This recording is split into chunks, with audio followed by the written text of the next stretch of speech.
Today, I am announcing the normalization of diplomatic relationships with Vietnam.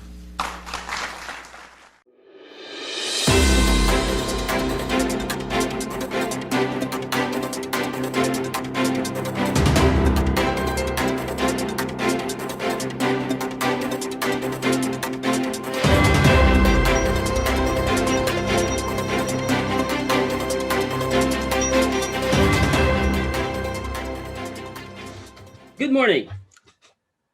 I'm Jeffrey Ordaniel, non-resident adjunct fellow and director of maritime programs with the Pacific Forum. Welcome to the second edition of U.S.-Vietnam Indo-Pacific Conversation Series, a virtual webinar series organized in partnership with the University of Social Sciences and Humanities, Vietnam National University, Ho Chi Minh City, with generous support from the U.S. Department of State through the U.S. Consulate in Ho Chi Minh City. The first session in the series, last month, provided a broad assessment of U.S.-Vietnam relations, its achievements over the past 25 years, and previewed for us the future of this very important and consequential bilateral relations. Today, we're narrowing down into an issue area that has brought Hanoi and Washington even closer together: maritime security. Indeed, there is an expectation that strategic trends in the South China Sea are likely to move the United States and Vietnam towards greater alignment, not less. Central to maritime security challenges in Southeast Asia is the blatant disregard of existing international rules and norms. This begs important questions. What are innovative ways to counter efforts geared at weakening the authority and standing of existing international rules and norms in the waters of Southeast Asia and beyond? How should American and Vietnamese leaders better coordinate maritime approaches, both at the policy and operational levels, that safeguard freedom of the seas? And how should Washington support Vietnam's lawful exercise of sovereign rights within its exclusive economic zone, as provided for under the UN Convention on the Law of the Sea, such as fishery and hydrocarbon resource exploration? Today, we are joined by two distinguished experts from both sides of the Pacific. From Honolulu, it's a pleasure to host a good friend and certainly among the most respected voices in America on Asia policy, Alexander Vuving, a professor at the Asia Pacific Center for Security Studies. Prior to joining APCSS in 2008, he was with Tulane University, where he taught courses on international relations and security. Dr. Vuving was also research fellow and an associate of Harvard University's Belfer Center for Science and International Affairs at the Kennedy School of Government, and also once a visiting research fellow at the Rajaratnam School of International Studies in Singapore. Dr. Vuving's research range from functional topics such as the sources of state behavior, the making of grand strategic change, and the workings of soft power, to regional issues such as Asian security, the rise of China, and Vietnamese politics. Among his latest work is an edited volume entitled Hindsight, Insight, Foresight: Thinking About Security in the Indo-Pacific. Joining Dr. Vuving from Ho Chi Minh City is Trang Pham Ngoc Minh, a lecturer at the Faculty of International Relations, University of Social Sciences and Humanities, Vietnam National University, Ho Chi Minh City. She teaches international law and the law of the sea. Her research interests include the South China Sea disputes and ASEAN. She was a research fellow at the International Tribunal for the Law of the Sea, or ITLOS, in Hamburg in 2015, and also at New York University in 2019. Before I turn over the floor to our distinguished speakers, just some disclaimers. The views expressed by the speakers and myself as moderator do not necessarily reflect the views and official positions of the U.S. Department of State, the U.S. Consulate in Ho Chi Minh City, or the United States government. All views and opinions expressed in this webinar also do not necessarily reflect the positions of the Pacific Forum or of the speaker's home institutions. Finally, all remarks, including those during the question and answer portion, are on the record. And we are live, not just through the Zoom platform, but also on Facebook. So please be mindful of that. So without further ado, let me turn over to our guest speaker in Honolulu, Dr. Alexander Vuving. Sir, thanks for joining us. Over to you. Yeah, thank you very much, Jeffrey. And thank you. I would like to thank the organizer, the Pacific Forum, and also the university, the Vietnam National University in Ho Chi Minh City, and the U.S. Consulate in Ho Chi Minh City for creating this opportunity and also for inviting me to here. So I was given 10 minutes for a monologue, and then I will engage with the participants through a dialogue. So first of all, let me, in my monologue, I would like to emphasize a few things. So let me share my screen with you, and let me know if you see my slides or not. Oops, here. Should be here. Do you see my slides? No, sir. Okay, right now. Oh, there. Now we can see it. Right. Yeah. Okay. So this is the title page of my. So we're going to talk about the South China Sea, and I love maps because they tell us a lot. So you can see here the South China Sea from above.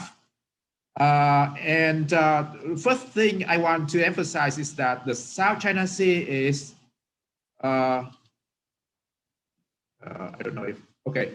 It's the lifeline of Asia. It's house the lifeline of Asia. If you take a look at the map, you'll see the two big countries in Asia, China and India. If they want to trade with each other, the best way for them is to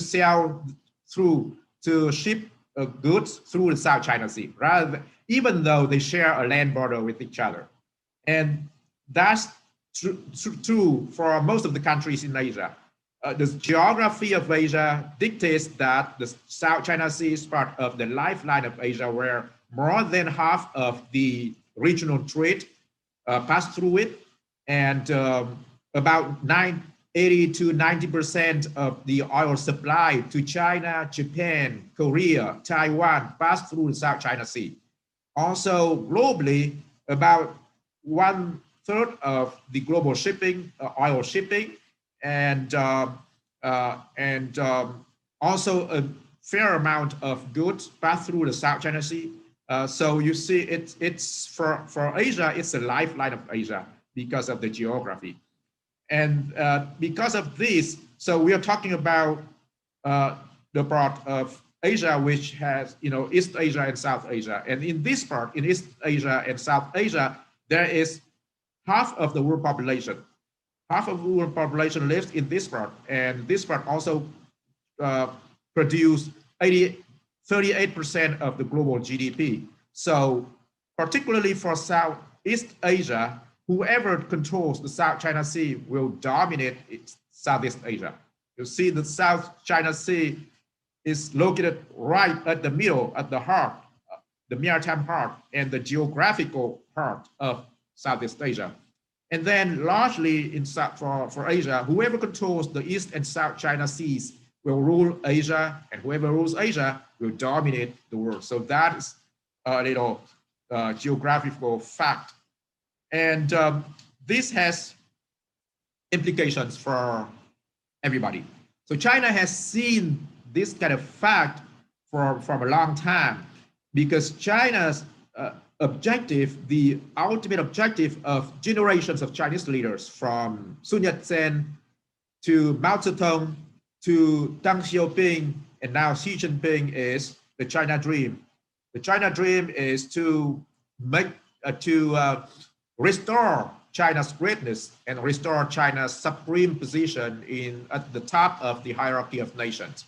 Now, China has the strategists, Chinese strategists, have studied the predecessors. So the previous great powers who were able to dominate the world, so to speak, particularly Britain and the United States, and they draw the lessons that in order to become a world order, to dominate the world, to be the top dog in the world, you have to be a maritime great power. And so generations of Chinese leaders.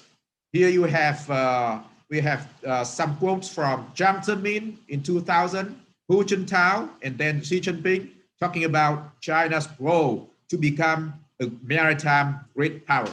Constructing a maritime great power is an important historic task by Jiang Zemin.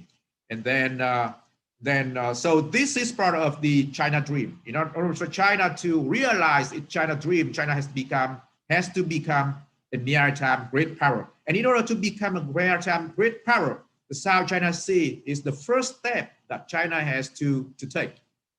And so already in the 1980s, Liu Huaqing, who was at that time the commander of the Chinese Navy, who was like the chief commander of Chinese Navy, already had a plan by 2010 to get naval supremacy for China within the first island chain. So the first island chain, for those of you who don't know, it's a chain of islands running south from Japan through Okinawa, through Taiwan and the Philippines and Borneo. And then the second island chain also started from Japan, going through Mariana and Guam and Palau to the Indonesian islands. So if you put yourself in the shoes of China, you want to share the fate of the dominant maritime power like Britain and the United States, you have to break through these two island chains in order to get out to the world oceans. So the lessons from world history is that if you want to be a world dominant power, you have to be a world maritime power, and you have to be able to dominate the world's oceans. And for China, the first step is the East China Sea and the South China Sea. So China already has this plan already since the 1980s. But we see that China is far behind its plans. However, China is very patient. And so in 1988, China first set foot in the Spratly Islands by seizing 6 reefs in the Spratly Islands. But China waited for about more than 30 years to build these, to wait until the time is right for China in terms of the financial and technological abilities to build these small reefs, sometimes submerged reefs, like mischief reefs, a submerged feature into very big artificial islands. And you can see here Subi Reef, one of the artificial islands that China built in the South China Sea, is so big as Pearl Harbor, the biggest U.S. Navy base in the Western Pacific, in the Pacific. And Mischief Reef, its perimeter is so big as Washington D.C. And you put it in the map, you can see that China has developed artificial islands, but built big airfields in the middle of the South China Sea.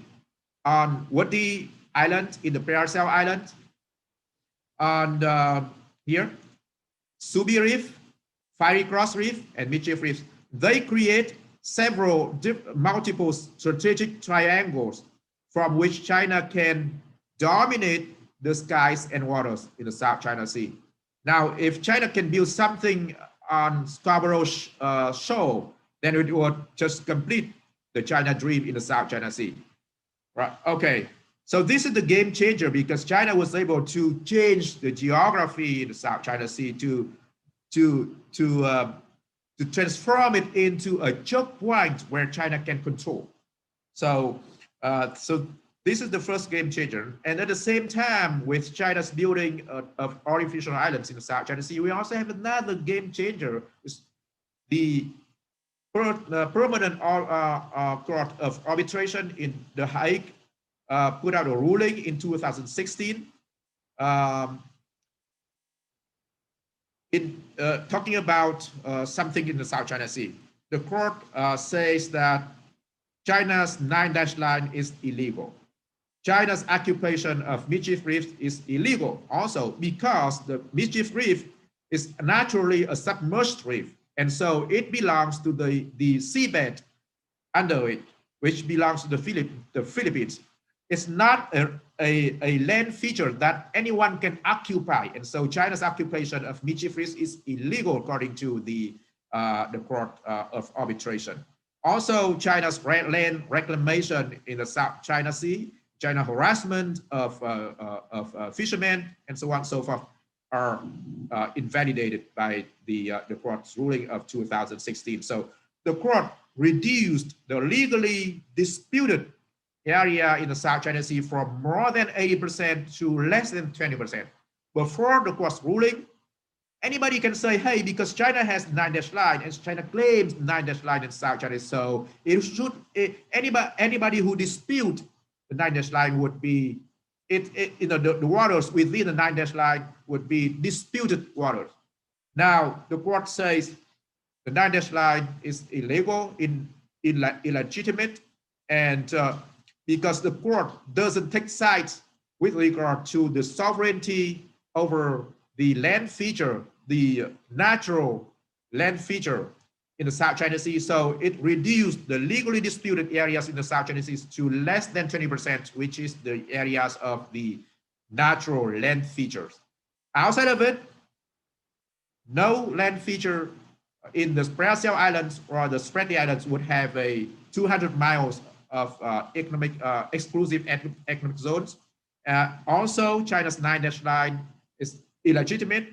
And so logically from the court's ruling, we can say that the court invalidated the 9-dash line, but also acknowledged the EEZ of the Philippines, Brunei, Malaysia, and Vietnam. So Midship Reef belongs to the Philippines.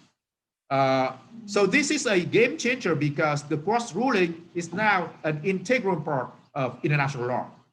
Any serious judge in the future talking about South China Sea will have to return to this ruling.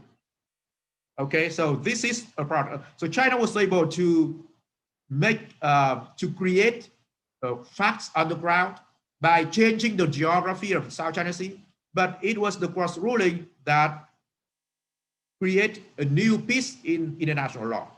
And this is permanent for the future. So this is another game changer we have here. Now, a lot of people say that they don't want to take sides in the South China Sea. And of course, the court of the permanent court of arbitration also did not take sides with regard to the sovereignty issues of the land features. But however, it did take sides with regard to China's 9-dash line and the EEZ of the coastal countries. So after the court, we have seen a number of countries coming out to verbally taking sides with regard to the court's ruling and China's 9-dash line. So you can see here, many countries came out verbally to support the court's ruling. Many countries also came out publicly to say China's 9-dash line is illegal. Some countries also came out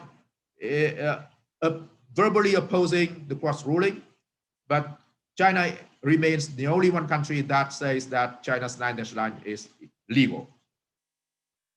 So some recommendations for U.S.-Vietnam cooperation.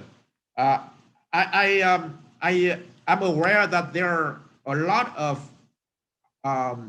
difficulties on both sides, Vietnamese and U.S. side, in terms of cooperation, because they have other priorities, but they also have to think about a broader picture. But here are some suggestions that I can make. One is to enhance maritime domain awareness, particularly with aerial and undersea unmanned aerial and undersea vehicles, UAV and UEVs, and with information sharing. So this is something that we can do right away between the two countries.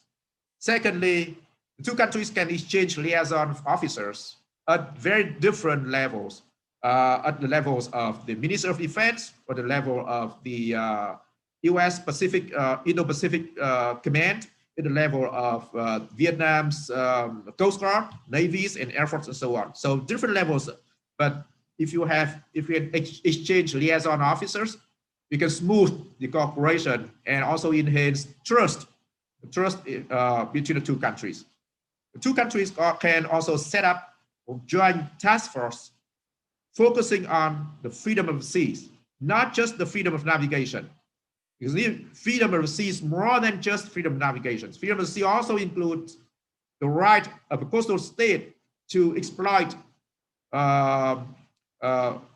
economic resources in the sea, or the safety of the fishermen, or and many other things are guaranteed by the law of the sea. Then I would say two countries should increase the number and the frequency of their joint exercises between their navies, their air forces, and their coast guards. Vietnam can open some of their ports and airports to support U.S. military and coast guard ships and vessels and aircraft, and also to have a more effective cooperation with regard to neutralizing China's domination in South China Sea. The two countries can sign a ship rider agreement so that the two coast guards from the two countries can jointly protect the EEZ of Vietnam, which is guaranteed by the law of the sea.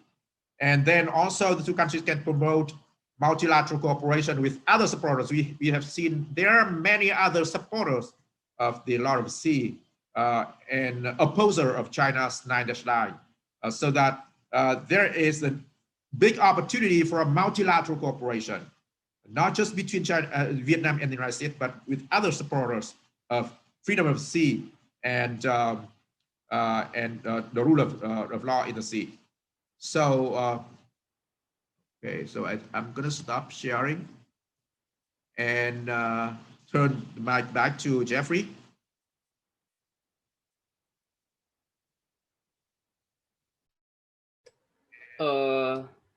Thank you very much, Alex. Let's move on with Min's presentation.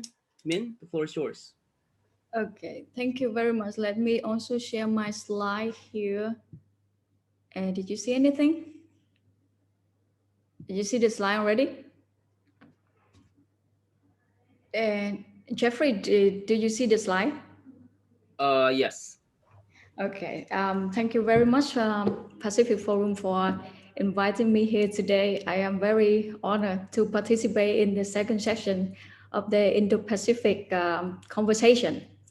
The topic today is about the cooperation of Vietnam and the US in the South China Sea towards a stable and rule-based order in this sea area. So we can see that the main theme is to protect the legal order in the South China Sea.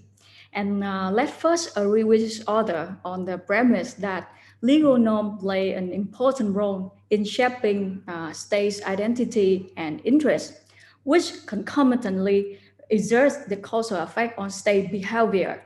And therefore, if a state wants to change their current legal system, it will eventually affect the behavior, the interest, and the identity of the other state. This phenomenon is best illustrated in the South China Sea by China. China, the rising powers, and also who consider themselves as norm entrepreneurs, is trying to change or trying to reshape the law of the sea starting from the South China Sea for their convenience. And then the way that China pursuing their ambition will eventually drive the situation in the South China Sea to a very precarious situation. On the other hand, I think these phenomena also help to push the regional country closer to more powerful country, like including the US and Vietnam. And I think this is the precondition to help the cooperation between Vietnam and the US flourish recently. And fortunately, the US and Vietnam also share ideas concerning the interpretation and application of the rules and regulation governing the South China Sea. Let me go on point by point how the US and Vietnam position toward the South China Sea dispute go in line with each other. It manifests in the exchanging no verbals and letters at the United Nations. So you can see on the screen that on the right side of the slide, there's the Vietnam note verbal to the UN on March 30th, 2020. And this, the left side will be the letter of the US to the UN on June the 2nd of 2020. Vietnam saying that the United Nations Convention on the Law of the Sea provide the sole legal basis for and define in a comprehensive and exhaustive manner the scope of their respective maritime entitlement in the South China Sea, which means that according to Vietnam, the Law of the Sea Convention is the only legal basis that state can claim the maritime zone in the South China Sea, which implicitly rejected all the claim based on historic rights in the South China Sea. The US goes straight to the point. The US objecting China claims to historic rights in the South China Sea. And in this letter of the US to the UN, the US also say that any maritime zone of maritime claims of China in the South China Sea based on historic right is it in what China can claim according to the Law of the Sea Convention, more specifically according to Article 2, Article 57, and Article 76 of UNCLOS. And the US also reiterated the arbitral tribunal's award in 2016. The arbitral tribunal rejected the claims of a historic right of China in the South China Sea.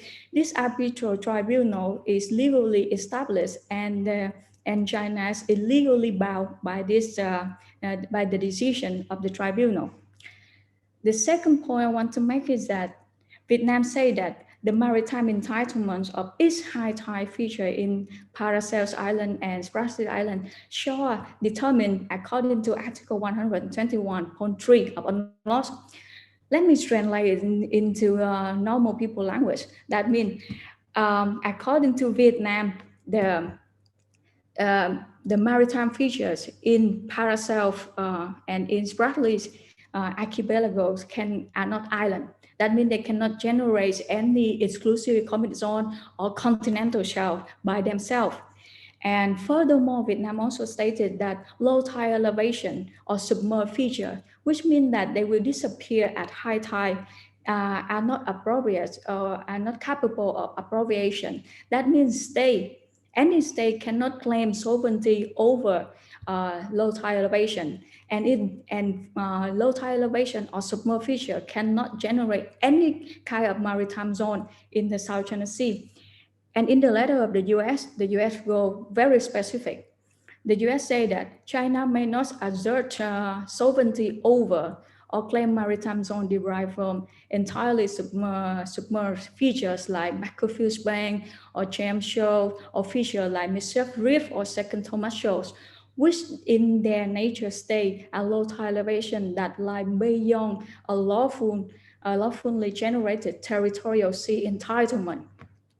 It have very important legal consequence. First of all, those two claims of Vietnam and the US rejected the 9-line map of China in the South China Sea. And it's also led to another consequence, which Professor Vuving already mentioned, that in the south of South China Sea, this sea area around Spratly Island, China doesn't have any maritime zone that overlapping with other country maritime zone generated from their mainland. And finally, so on the slide, you can see that this is Paracels Island, and this is the way that China claims sovereignty over Paracels Island, and they also draw a system of baseline around this archipelago by joining the outermost of the feature. So this system of baseline, the water within the system of baselines will be the internal water that China claims that it has absolute sovereignty. And from the system toward to the sea, there will be territorial sea of China claim sovereignties as well. And for Vietnam, this kind of rowing cannot be legal. And the US also share the same idea, saying that the US object the system of straits or archipelagic baseline, the dispersed island and other features over which China asserts sovereignty in the South China Sea. And the US also object any claim of internal water between the dispute island China claim in the South China Sea or any claim of maritime zone derived from Britain's island group in the South China Sea is a collective. So you see that the position of Vietnam and the US toward the South China Sea and any claims of China in the South China Sea really go in line with each other, very coherent. It's like you watching a Vietnamese movie with English subtitle. And I think it's a very good base for the cooperation of Vietnam and the US based on the shared ideas of the interpretation and application of the rules of the law in South China Sea. And it's significant because it's confirmed that there's a consistent general interpretation and application of the law of the sea shared by the US and Vietnam, and putting the view of China toward the laws of the sea at odds. So this is the second legal battle, let's call it the legal battle at the UN concerning the South China Sea dispute. In the first legal battle, or the battle of Nova Belt at the UN in 2009, it is the time that China officially announced the 9-line map at the UN. There were 5 countries participate in the legal battle, including China, Vietnam, Malaysia, Indonesia, and the Philippines. But in 2019 and 2020 and 20, there's in total 11 countries participating in this legal fight at the UN. Besides the 5 original countries, we have Brunei, who abandoned their silent diplomacy to express the concern about the dispute in the South China Sea. We had the letter of the US to the UN. And after that, we see the Nova Belts of Australia, the United Kingdom, France, Germany, also share the same view. So we have that in the legal battle at a public platform like the United Nations, except for China, all the other countries share the same legal view on the rules of law in the South China Sea. It put China in a very isolated position. And I think based on this shared legal views, I believe the cooperation between the US and Vietnam will be more developed. And also the cooperation between the US and other countries will be developed. But there are challenges, and I call the exactly wording of the challenge.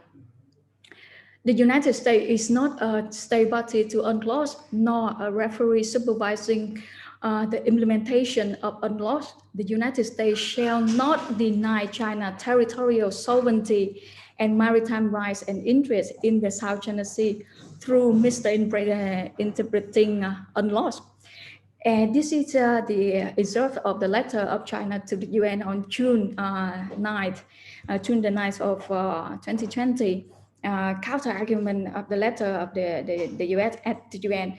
But you see that this statement or this kind of argument will be repeated itself in almost all of the statement of China toward the position, any activity of the US in the South China Sea. The most recent example is the statement of Chinese embassy to the in the Philippines about the visits of the United States National Advisor, National Security Advisor O'Brien to the Philippines. From the perspective of a logic of an argument, this is fallacy. It is called ad hominem. It's when you attack the person who make the argument rather than the argument per se. But fallacy has its advantages. It's very easy to understand. It's very easy to propagate. So we can see the challenge over here. So we can identify the challenge over here. And so we can construct our solution accordingly. So I think this is a very high time for the US to join UNCLOS. And not only to override any Chinese sophistry, but also there are many benefits. To be honest, we have to agree that nobody or no country feel comfortable with the idea of taking side between the US or China, or involving in the rivalry between two superpowers. But if you take side of international law, you will take side of international consensus, international community, protecting the well-established legal order at sea. And this story now not about A against B, but it's A against the rest of the world. And based on the shared idea and shared interest on the legal view, I think any cooperation will not just only spontaneous or temporary, but it's become perennial. And I will stop my presentation here. Thank you very much for listening, and I'm happy to take any question.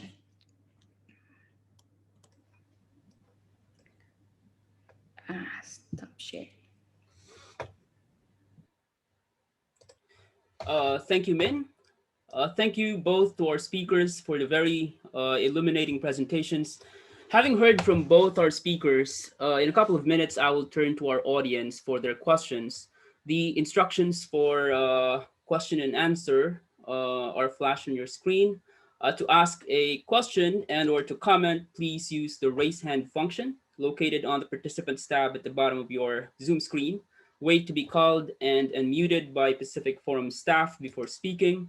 And please state your name, position, and affiliation before commenting or asking questions. Alternatively, you can also post your questions on the Q&A tab, and some of you have already done that. But if you're going to use the Q&A tab, please also identify yourself by stating your name and affiliation. And so before I turn to the audience, let me take advantage of my right as moderator to sort of ask the first question to jumpstart our conversation. And this is addressed to both of you. Given that Vietnamese oil and gas operations in the South China Sea continue to face coercion from the Chinese, what is the likelihood of Vietnam initiating its own Annex 7 arbitration following the footsteps of the Philippines? And is that something that you would recommend? And I'm bringing up this issue because there is a lingering debate about the value of initiating yet another arbitration against China. Some argues that such would result in an even more assertive Beijing. Others argue that there is a need to reinforce the 2016 ruling that invalidated the 9 dash lines. So what are your thoughts on this? Let's go with Pham first, and then Alex. So this is the question that I have always been asked when I come to a conference about the South China Sea. When will Vietnam initiate the case under NS, like the arbitration under NS 7 of UNCLOS? And it's a political question rather than a legal question. From a legal perspective, and I can say that Vietnam has on the legal condition and on that can satisfy on the legal condition to initiate a case, but it depends on the political wills of the government, which I don't have enough information to answer the question yet. But if I am the legal advisor for the government, I am happy to prepare on the document for the case, and I think it's very legally possible. Alex? Yeah, thank you, Jeffrey. And I fully agree with Minh, with Trang about this. I think this is not a legal question. This is a political question.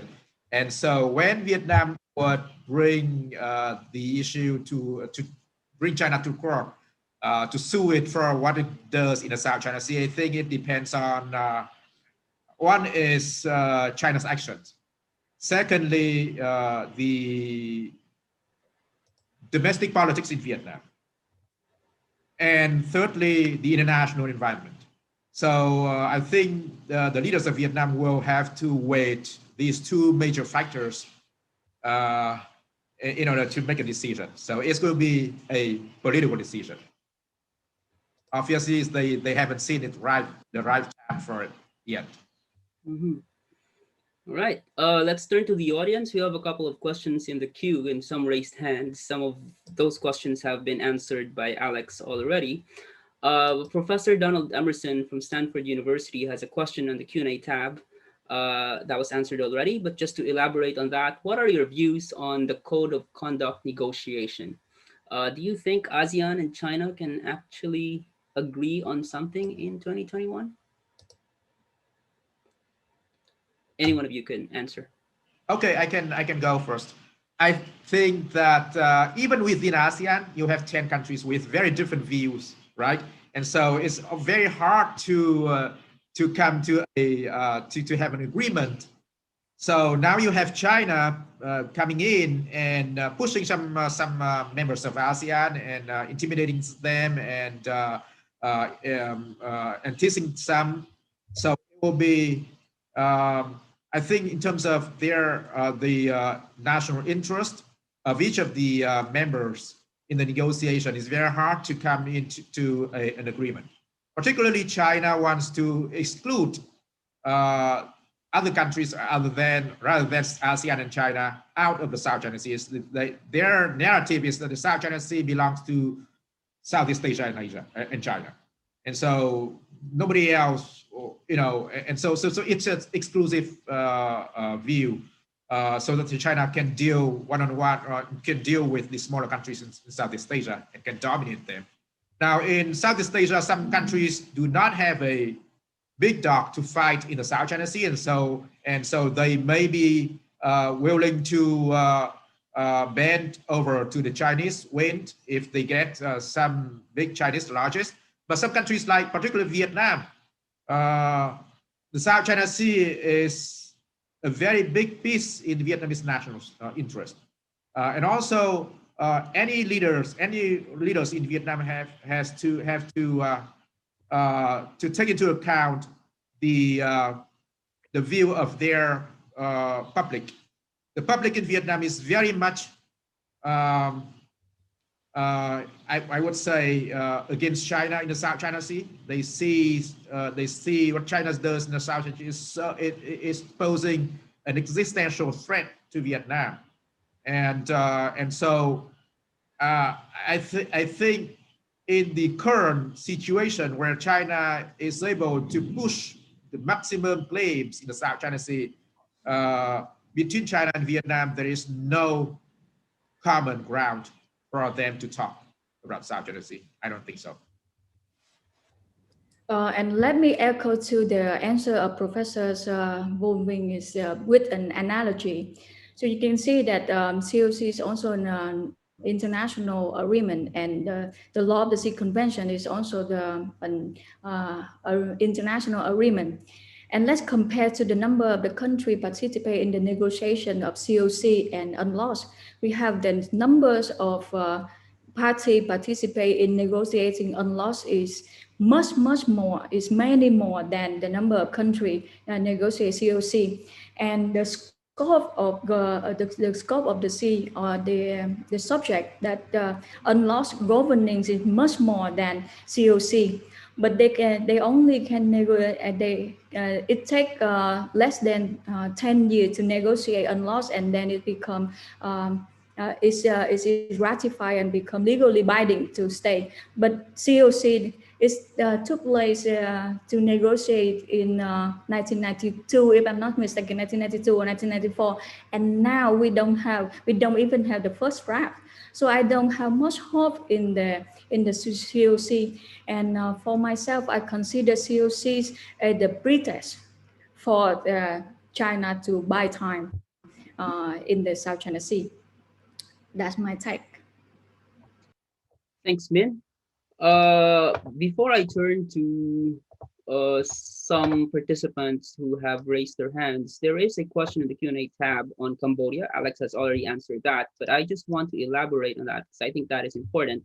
And I guess that is relevant to the worries of others that Cambodia and some countries are likely to dilute any negotiation on COC or any meaningful response by ASEAN to Chinese activities in the South China Sea.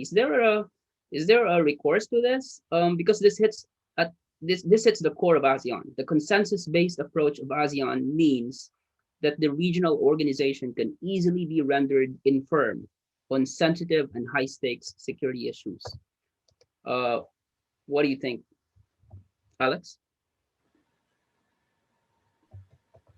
Sorry, Jeffrey, can you repeat your question? Yeah, so there was a question in Cambodia, which you have already answered, and I think that is connected to the worries of some people that Cambodia and some other countries are likely to dilute any COC negotiation or any meaningful response by ASEAN to Chinese assertiveness in the South China Sea. Is there anything that we can do about this, or the US can do about this? Because this hits the core of ASEAN. The consensus-based approach of ASEAN means that the regional organization can easily be rendered infirm on sensitive and high-stakes security issues. Thank you, Jeffrey. Very, very, very good question. I think you mentioned the consensus, the ASEAN way of getting decision, which is based on consultation and consensus. I think that is the attractiveness of ASEAN, where for a small country to join and whoever to join ASEAN. But at the same time, it gives you, as a member of ASEAN, veto over the group decision. And so for small countries like Cambodia, which sometimes was willing to trade that veto right to some largest, some billions of money of dollars from China, for example. And so they were able to use their veto power within ASEAN to get rich. So if you have a great power willing to buy you, the result was something like 2012 in Cambodia that we have seen. ASEAN was, for the first time in its history, was unable to issue a joint communique. And so it will, continue in the future, because as long as you don't have vital interest in the South China Sea, and you have your veto power over it, and so you can sell it for money. So I think, of course, if you go through through ASEAN to solve the South China Sea, it will be very tilted toward China's version. Vietnam and some other countries in Southeast Asia are trying their best to maintain ASEAN unity, ASEAN centrality, and ASEAN ability to manage the South China Sea issues, but I don't think that will be viable in the long term. I don't think so. Alternative to that is maybe you have the West Pacific community of countries, and which includes not just the ASEAN countries and China, but also countries like Japan and the United States and Australia and so on and so forth. They can also sit down and negotiate a code of conduct for the Western Pacific, for example. Now we have the code of conduct in the South China Sea negotiated between China and the 10 countries of ASEAN. That is just between ASEAN and China. But the South China Sea belongs not just to these 11 countries. It belongs to everybody in the world. And I think increasingly Vietnam also has the view that the South China Sea is an international asset, belongs to everyone. Nobody can dominate it. And so you have stakeholders in the South China Sea, like not just China and the ASEAN countries, but also South Korea, Japan, the US, Australia, India, countries outside of the South China Sea. But the South China Sea is so important to them, and they also use them. And so they can also sit down and negotiate a code of conduct for the South China Sea with more stakeholders. So that, I think, one of the alternatives that we can have. And Let me take this opportunity to reject the idea saying that the dispute in the South China Sea just belongs to a group of countries in ASEAN, and ASEAN does not play any, should not play any role in this dispute. And let me reject it in a legal view. So in 2008, ASEAN have ASEAN Charter that make ASEAN become an international organization with legal personality, become the subject of international legal system. And in Article 2 of the Charter, in ASEAN Charter, clearly saying that ASEAN has the responsibility to maintain peace and security of the region, and the South China Sea is the region that ASEAN have the responsibility to maintain peace and security. So ASEAN must play a legal role in safeguard the peace and security in the South China Sea. And ASEAN is an international organization with 10 countries. So 10 countries must share the responsibility to facilitate the dispute settlement of in the South China Sea. And secondly, I want to say that the negotiation of COC is between China and individually 10 countries of ASEAN. And I don't know the technique of the use in negotiation COC, whether it's have consensus or majority. And I hope that the country who has particular interest in the South China Sea will have more vote, and they will vote and we will count the majority of vote rather than the consensus technique that they negotiate in ASEAN. And also because ASEAN now has become an international legal person, so ASEAN as the organization can participate in the negotiation of COC to put more members on the table that negotiate with China, which maybe benefits the smaller 10 country of ASEAN. And that's it. Thank you. Let's turn over to two attendees who have raised their hands. Let me go to Ashura first. Ashura, go ahead, please. Hi, very good morning, everyone. Ashura here, non-resident VESI Research Fellow with Platform. I've got two questions, really. The first is that it was mentioned earlier that it'd be good to further enhance maritime domain awareness. And so in addition to the exchange of liaison officers and deploying aerial and undersea drones, what other initiatives do you think that Vietnam can pursue to enhance information sharing, not just with the United States and its cooperation, but also with the rest of the region? The second question really is regarding the recent note released by the Chinese embassy in Manila on against the US, where, to quote unquote, it was mentioned that the leaders of China and ASEAN agreed to set up dialogue and consultation recently at the 23rd China-ASEAN Summit. And so, in your opinion, should we take this statement at face value, or are we seeing stronger unity between China and ASEAN countries? And if so, how does this impact current legal deliberations? Thank you so very much.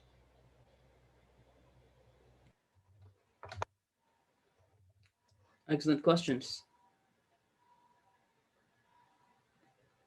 Alex, would you like to start, or? I think I already talked about the maritime security or maritime domain awareness and exchange of information. I think that is something that the first thing that sort of the lowest, the easiest fruits that the two countries can grasp, and also it's not just between the U.S. and Vietnam, but also with other countries as well. I just wanted to note that it's easier and I think more fruitful to have bilateral information sharing first before multilateral information sharing. Multilateral information sharing has a big hurdle in which if you don't have China in the room, you are going to be labeled as anti-China. If you don't want to be labeled as anti-China, you have to have China in the mix. And once you have China in the mix, nobody wants to share. That is something that people from small countries in Southeast Asia told me personally, on the table with me, that if China is in the room, they don't want to share information. So if you have a multilateral, information sharing group with China in the room, nobody wants to share information. So I think the more viable way is to share information bilaterally. And so I think for the Vietnam and the United States, there's a lot of opportunity for them to share information. Now, the ball is on the court of the government, no longer on the court of the academic like me. So the second question, I forgot the second question. Can you summarize the second question? Ashura, can you repeat your second question? Yeah, sure. Sorry, Jeff. Yeah, so my second question is really in relation to the recent note released by the Chinese embassy in Manila, where they hit back against the United States, in which, one of the paragraphs, if I can quote unquote, it was stated that at the 23rd China-ASEAN summit held last week, the leaders of China and ASEAN countries agreed to step up dialogue and consultation to properly manage and control differences and advance the COC consultations to ensure peace and stability of the South China Sea.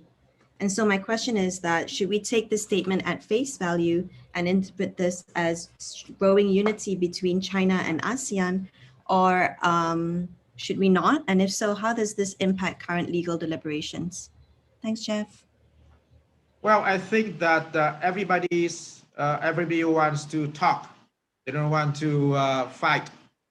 They don't want to go to war, and so they want to talk, and they want, even if they are at loggerheads, like between Vietnam and China during the oil rig crisis of 2014. The Vietnamese government at least still want to maintain a channel to talk with China, and so I think for the smaller countries in Southeast Asia, they want to maintain at least a channel to talk with China. And in China's language, it's consultation and negotiation and so on and so forth. Now, China's view is that China wants exclusively consultation and negotiation, but not the other legal options. On the other hand, Southeast Asian countries like Vietnam, the Philippines, Indonesia, Malaysia, and Singapore, I think, they emphasize that all peaceful means should be used, which includes not just consultation and negotiation, but also the legal action that the Philippines did with the did in 2013 with the permanent court appeal. So I think there is a subtle difference between China and Southeast Asia here. China wants exclusively to negotiation bilaterally or between China and ASEAN. Now, the ASEAN countries, particularly Vietnam, the Philippines, Indonesia, Malaysia, and so on, wanted to have a full suite of options, just peaceful options, not exclusively negotiation, but also the legal action. And I agree with Professor Vuving absolutely. About the statement of the Chinese embassies in Manila recently, you can see that statement in every statement that's exerted in every statement of China about the South China Sea. They want to blame the U.S. to be the one who galvanized the situation in the South China Sea. China and ASEAN countries are cooperating really well to solve the dispute. This statement date back to 2009, and after 10 years, 2019, the tension in the South China Sea has never decreased, but it's always increased. So it proved that statement is not correct. And about the choice of choosing the measures of dispute settlement, according to Article 33 of the UN Charter, which all of most of the country are the member of, there are many peaceful measures that state can choose to settle the dispute. It legally stated in the UN Charter, and not only state has the freedom to choose their measures appropriately for them to settle the dispute. Also, they can choose the third-party dispute settlement procedure that includes mediators or conciliator or even courts to settle the dispute. So negotiations is not the only measure that can settle the dispute in the South China Sea. Negotiation with China is not the exclusive way to settle the dispute also. The dispute in the South China Sea is not exclusively between China and Vietnam or China and the Philippines. It's the dispute with many parties. It's a multilateral dispute between China, Vietnam, the Philippines, Malaysia, and so on. So it needs negotiation bilaterally and negotiation multilaterally. And that's my take. Thank you. Jae Yun Kim.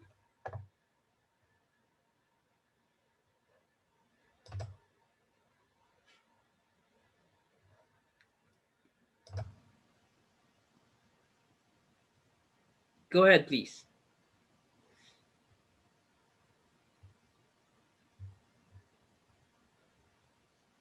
If you are speaking, we cannot hear you.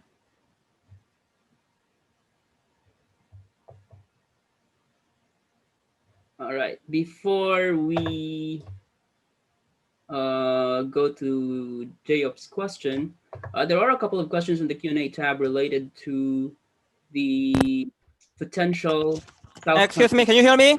No, no problem. All right. Excuse go ahead, me. please. Excuse Yeah. me. Yes, we can hear you. Go Okay. ahead, sir. Okay. Here's my question to Dr. Minh. When it comes to the South China Sea problem, among those 10 Southeast Asian countries, both Philippines and the Vietnam is more active on the fighting against the China's assertiveness. But the problem is the Philippines, after the current President Duterte has taken off office, their policy has been very inconsistent. So, as you know, so don't you think that there will be any quite challenge to those two countries to fight against those authorities in more consistent? Any problem on that? What do you think of that matters?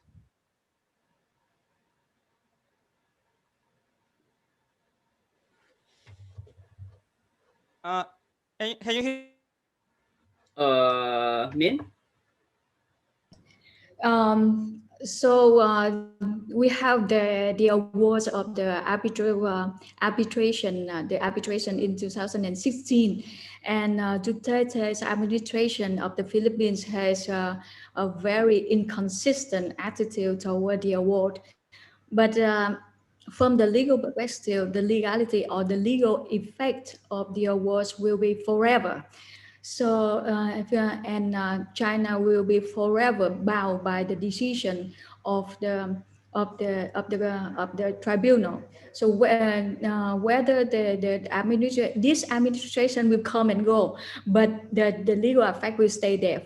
And also, this year we can see that a very positive change in the attitude of the Philippines toward the award. They mentioned it for the first time to the to the United Nations, confirmed that and urging China to respect the decision of the court.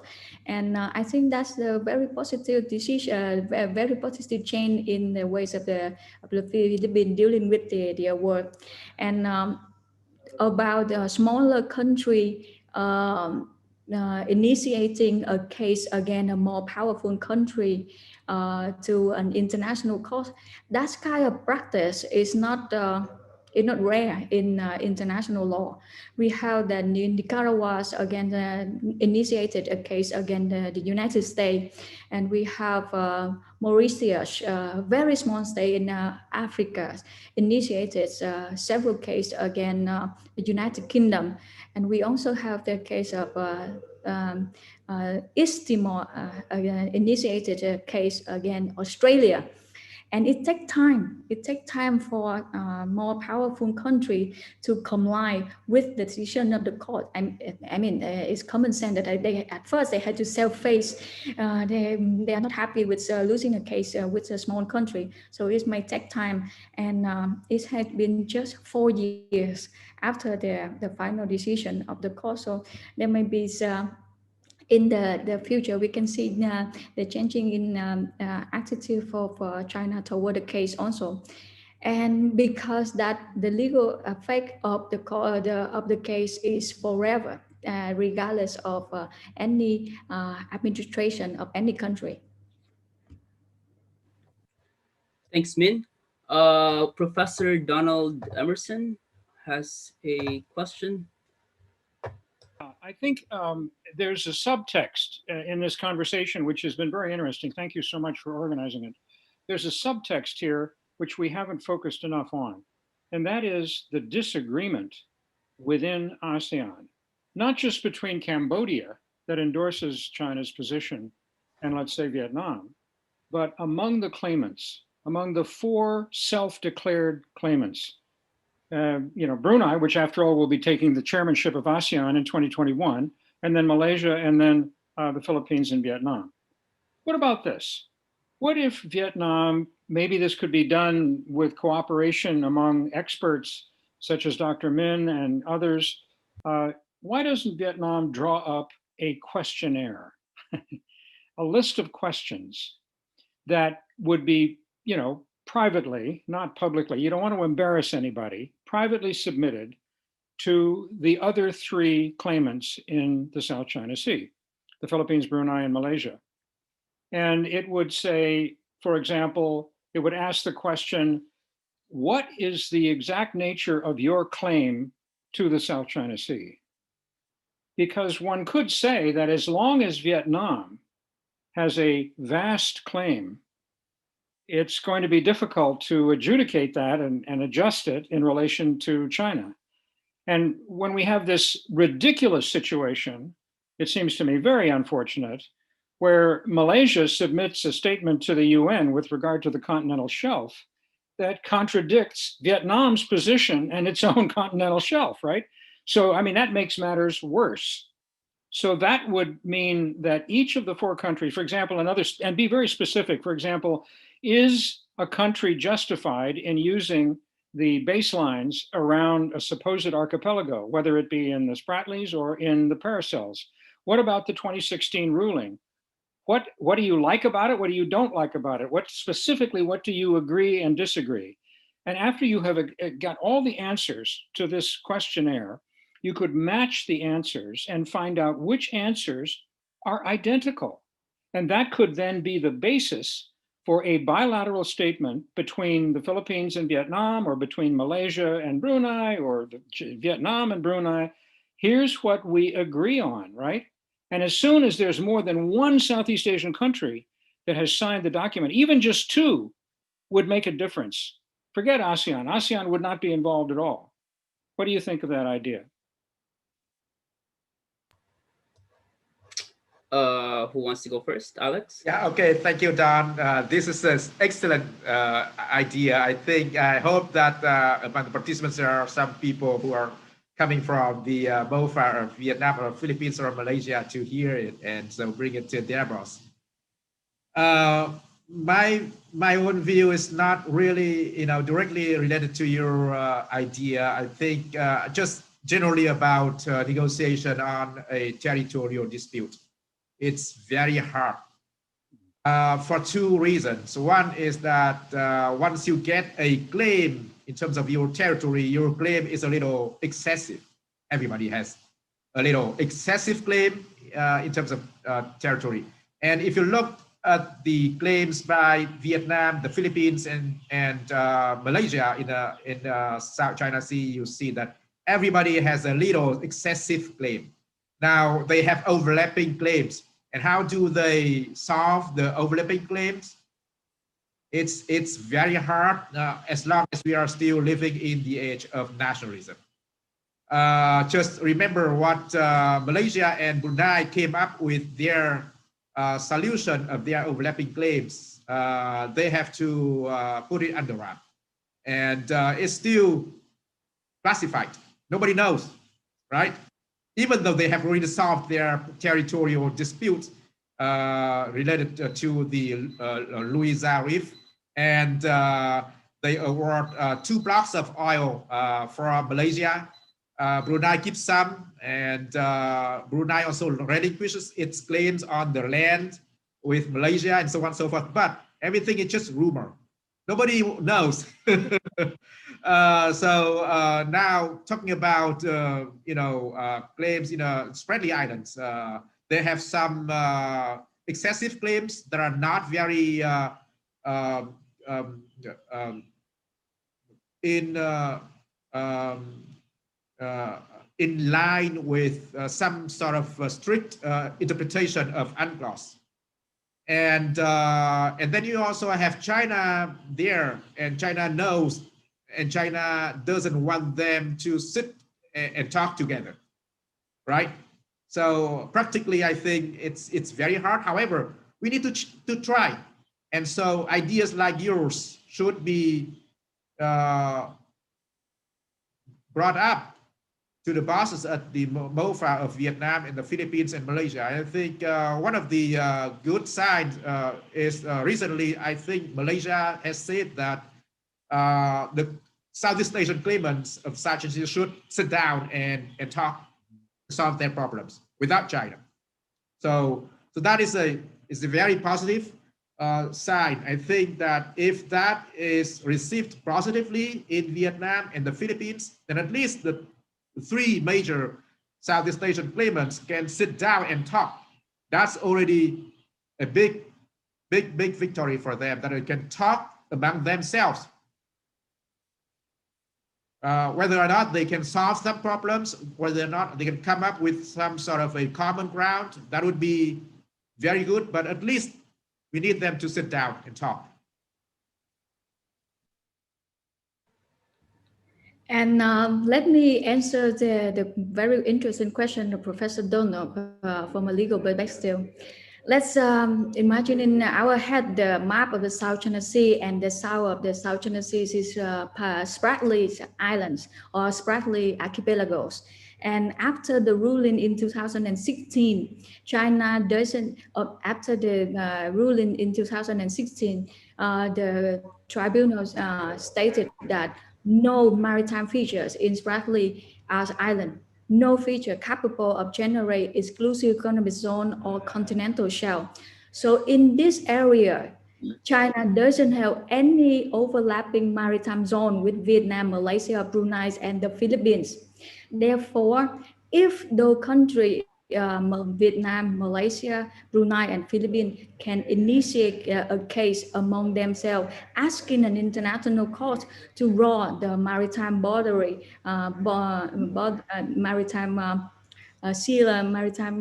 border at sea among themselves. It's very good. It will be a very good case and very good. A strong indication to bring to the negotiation with China.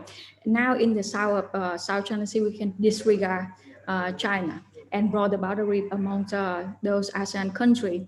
And amongst those ASEAN countries, they have the cultures of international law. That means they already, Vietnam, Malaysia, Indonesia, they already have negotiated for a long time the treaty that govern the maritime boundaries between themselves. And we have the case between Singapore and Malaysia and Bangladesh, or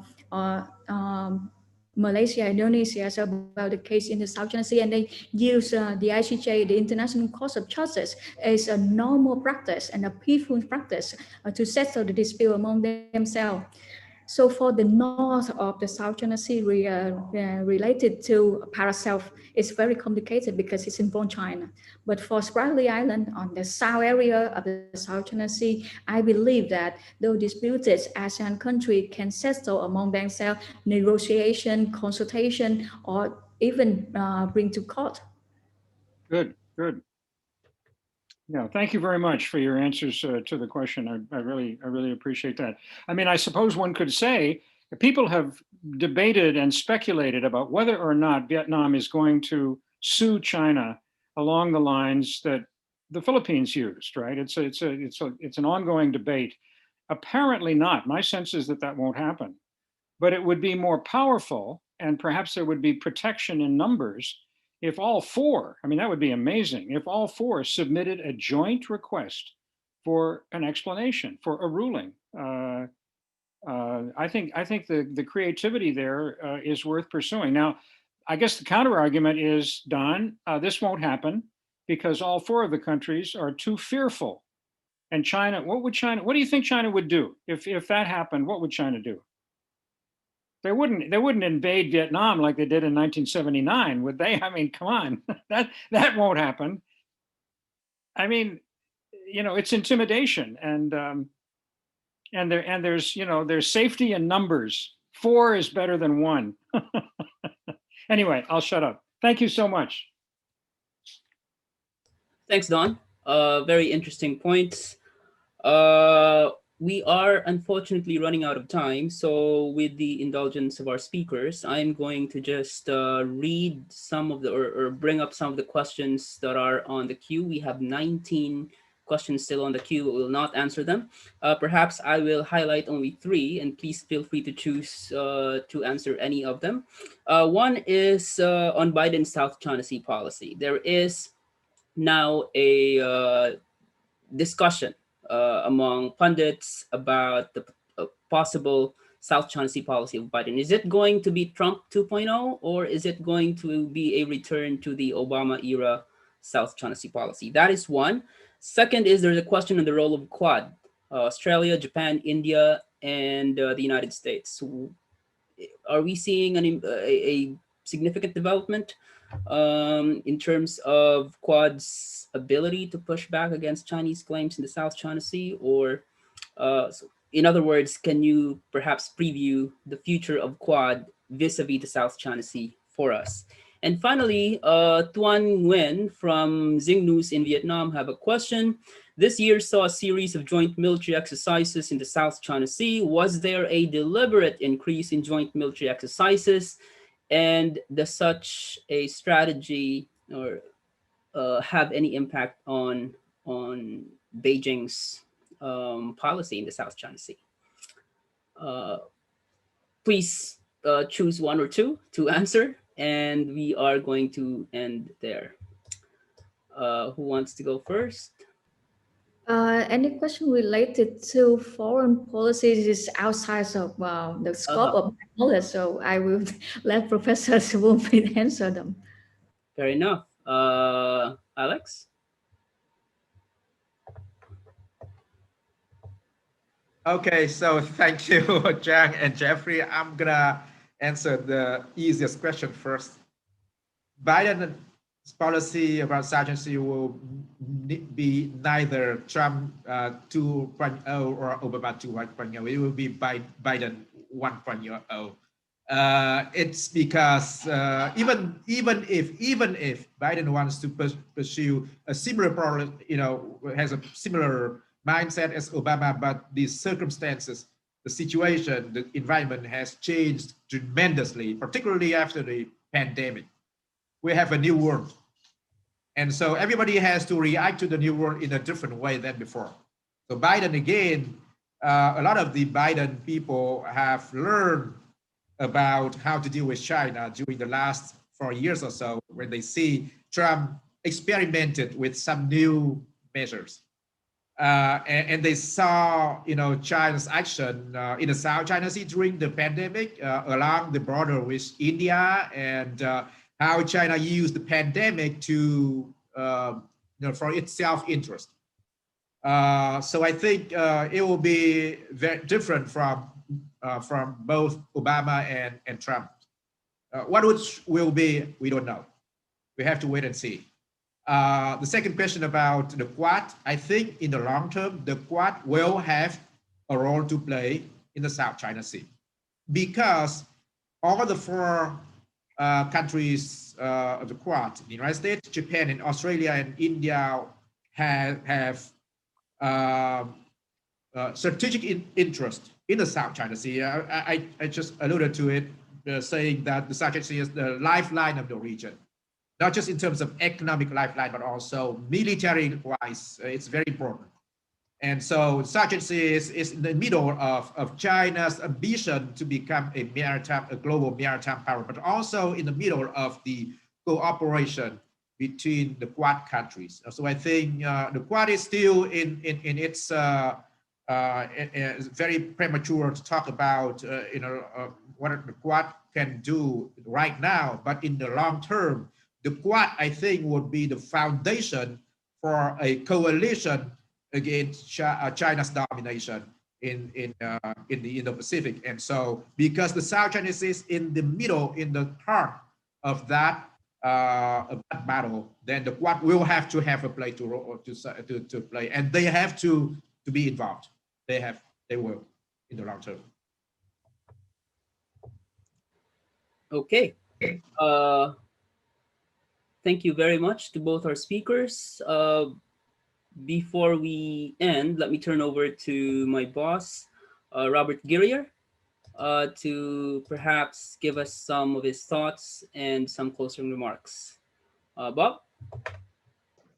There we go. I just had to pull up the windows to get them all enlarged. Thanks, folks. Hey, fantastic discussion today on a really relevant topic. Just a couple of framing remarks, if I could, since Jeff's given me that opportunity. So first of all, on behalf of Pacific Forum, thank you for all of you for participating, for our speakers, for sharing your perspectives.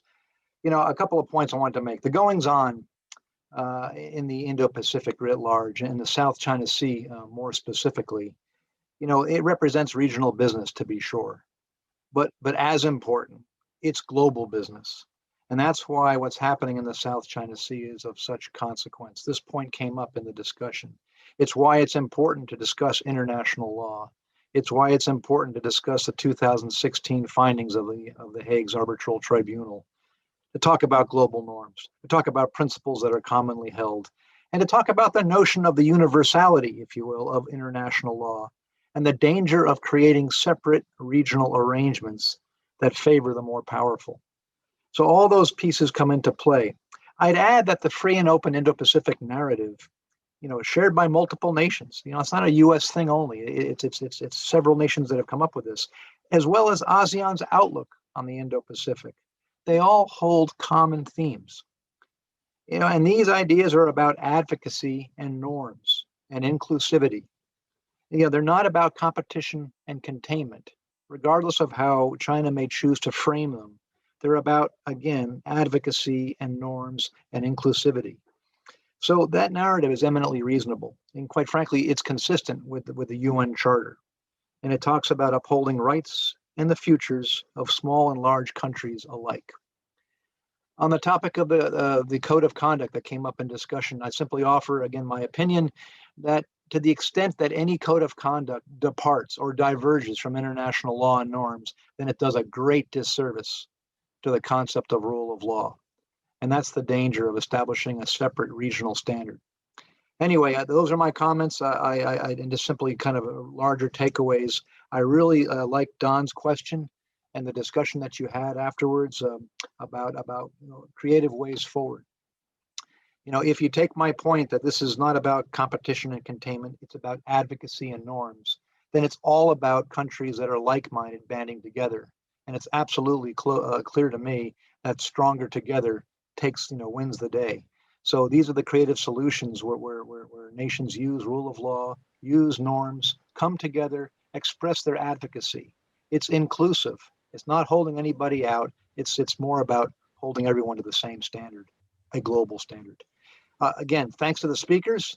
Jeff, thanks for moderating. I'll turn it back to Jeff, and he'll tell you hopefully a little bit more about some of our following engagements in this discussion series. Thanks again, folks. Great dialogue. Thanks, Bob. Thank you to our speakers and attendees. Very interesting, insightful, and engaged conversation in maritime security and U.S.-Vietnam policy. Thank you all for joining us. Please stay tuned for the third edition of U.S.-Vietnam Indo-Pacific Conversation Series happening next month. It will be about U.S.-Vietnam reconciliation over the past 25 years.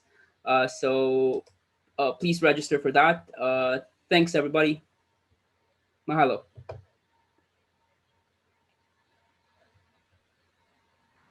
Thank you, everybody. Today, I am announcing the normalization of diplomatic relationships with Vietnam.